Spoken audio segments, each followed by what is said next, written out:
Hello ladies and gentlemen. Today we're going to talk about graphing functions using a table of values. So thinking back to our last lesson, we talked about linear and noticed how the root of linear is the word line. So a linear function is just a straight line. So what we're doing today is figuring out how to find the points on a line using a table of values. So that'll be our job.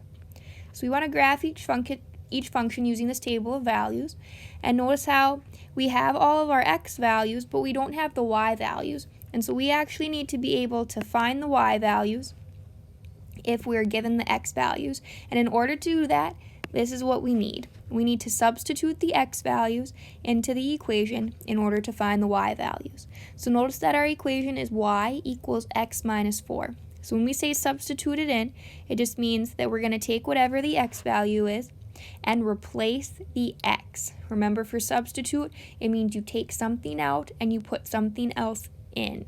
If you get a substitute teacher, your teacher and the substitute both don't stay. Your teacher leaves and your substitute comes in. It's the same for this. If we substitute our x value in, the x is gone. The x does not stay there. So instead of having y equals x minus 4, if x was negative 2, like our first x value is, we would have y equals negative 2 minus 4. And then since negative 2 minus 4 are both numbers, we could figure out that value. So that is our job. It's just to take whatever that x value is, plug it in, and that's how we find y. So x is negative 2. So like we said, we're just looking at this equation, y equals negative 4, and we are plugging in our values for x. So instead of y equals x minus 4, this first one will be y equals negative 2 minus 4. Negative 2 minus 4 is 6. So when x is negative 2, y is negative 6.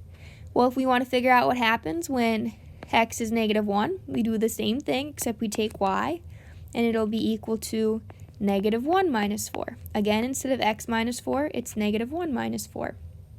Negative 1 minus 4 is negative 5.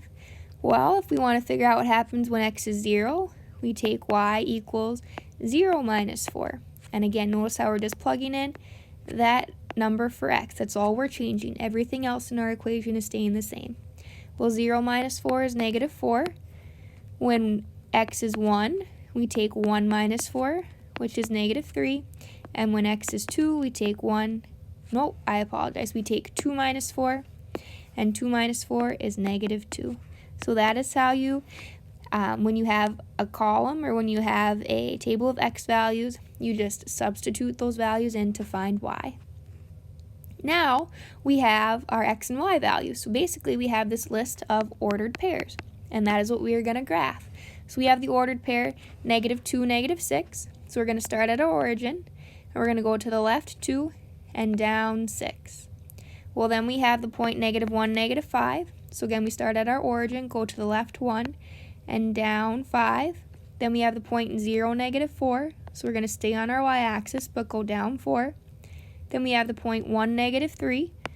Well, we're going to go to the right 1 and down 3. And then we have the point 2, negative 2. So we're going to the right 2 and down 2. Notice how our points are in a nice straight line. So this is our linear function that we're looking at. Right here, this is our linear function. Now we have a couple questions we want to answer. Are these 4 ordered pairs the only solutions of this equation? Well, solutions are just points on our line. So if we're looking, notice how there are other points. There are other points that our line is going through, but that we did not find. And so the answer is no. Those 5 ordered pairs are not the only solutions.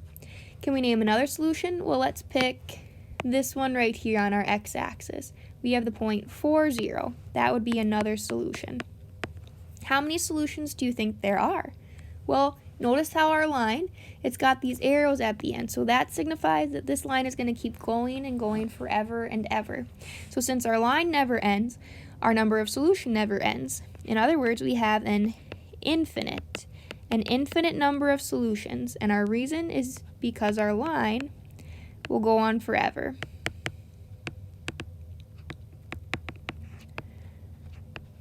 And again, since the line goes on forever, there's an infinite number of points on there. So this is how, using a table of values, you can graph a function. Let's practice a couple more. We're going to do the same type of thing. For letter B, we have the equation y equals negative 5x. So we are going to take our x values and we are going to multiply them by negative 5. So if y equals negative 5 times x, well, if x is negative 2, that means we have negative 5 times negative 2, which is a positive 10. Well, when x is negative 1, we have negative 5 times negative 1, which is a positive 5.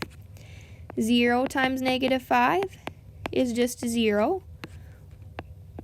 Negative 5 times 1 is negative 5, and negative 5 times 2 is negative 10.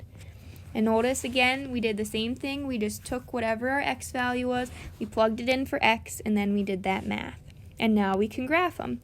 So we're going to go to the left 2 and up 10. So start at the origin, go to the left 2 and up 10 since it's a positive 10. Then we have the point negative 1, 5. So we're going to the left 1 and up 5. Then we have the point 0, 0. So that's our origin right in the middle. Then we have our point 1, negative 5. So we're going to the right 1 and down 5. And last but not least, we have the point 2, negative 10. So to the right 2 and down 10. And again, notice how we have this nice straight line. And that is our linear function.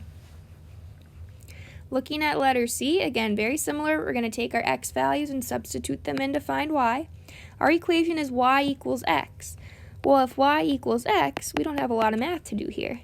If y equals x, when x is negative 2, that means y equals negative 2. When x is negative 1, that means y equals negative 1. When x is 0, that means y is 0. When x is 1, that means y is 1. And when x is 2, that means y is 2.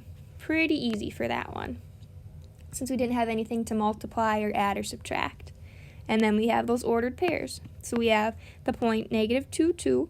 So start at your origin, go to the left 2 and down 2. And then the point negative 1, negative 1. So to the left 1, down 1. Then we have the origin. Then we have the point 1, 1. So to the right 1, up 1. And last but not least, the point 2, 2. To the right 2 and up 2. And that is our points. And then we can draw our line. And when you're drawing your line, you want to make it as accurate and straight as possible. You can use a straight edge if you have one. There we go. There's our line. We have one more example we'll look at. It would be a good idea to pause the video and see if you can finish this one for yourself. We have y equals half times x plus 1. But we're going to do the same thing. We're going to take our x values, plug them in to find y. So when x is negative 2, instead of a half times x plus 1, we'll have a half times negative 2 plus 1. Well, a half times negative 2 is just negative 1, and negative 1 plus 1 is 0. So when x is negative 2, y is 0. I'm going to run out of room, so I'm going to do this other one on the other side. So then when x is negative 1, we'll have a half times negative 1 plus 1. Well, a half times negative 1 is just negative half. And negative half plus 1 is positive half. And you can use a calculator for these if you need. Well, then when we have a half times 0 plus 1, a half times 0 is just 0. And 0 plus 1 is 1. When y is equal, or when x is equal to 1, we'd have a half times 1 plus 1. Well, a half times 1 is a half. And a half plus 1 is 1 1/2. And then when x is 2, we have a half times 2 plus 1. Well, half of 2 is just 1, and 1 plus 1 is 2. And then we can graph those. We have the point negative 2, 0. So I'm going to go to the left 2, but I'm not going up or down at all, so I'm just going to stay on the x-axis. Here's my x-axis, here's my y-axis. Then we have the point negative 1, a half. So I'm going to go to the left 1, and I'm going to go up just a half, so right between 1 and 0. Then the point 0, 1. Well, I'm going to stay on my y-axis and go up 1. Then the point 1, 1 1/2. I'm going to go to the right 1, up 1, and then halfway between 1 and 2, I'll make my point. And then we have the last point, 2, 2, to the right 2, up 2.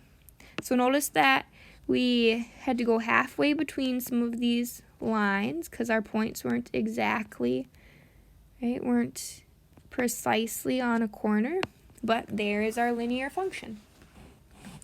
And that is all we need to do. So now, to finish up, you have some practice problems, and when you're done with your practice problems, remember to go into